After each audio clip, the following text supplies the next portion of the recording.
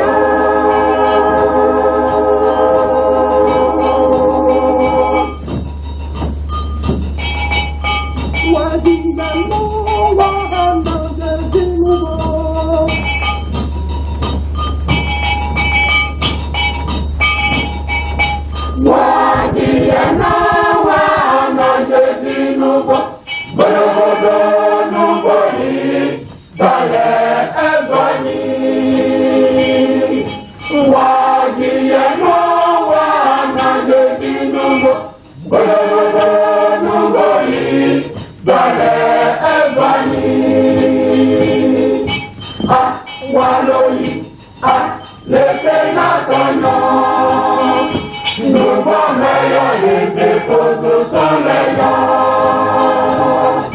Ah, Wallonie, ah, les sénateurs, nous sommes les épouses au soleil.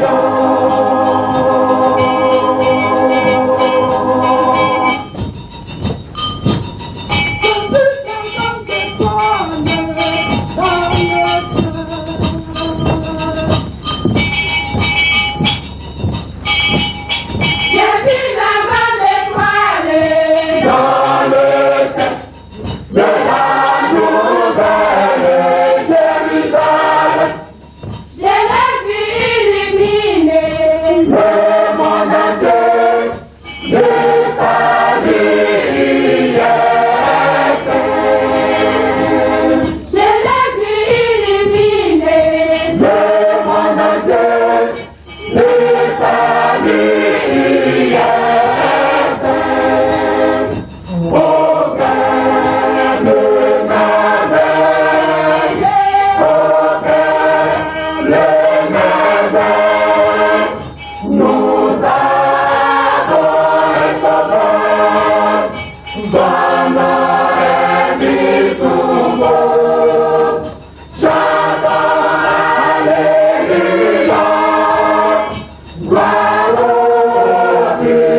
Gloire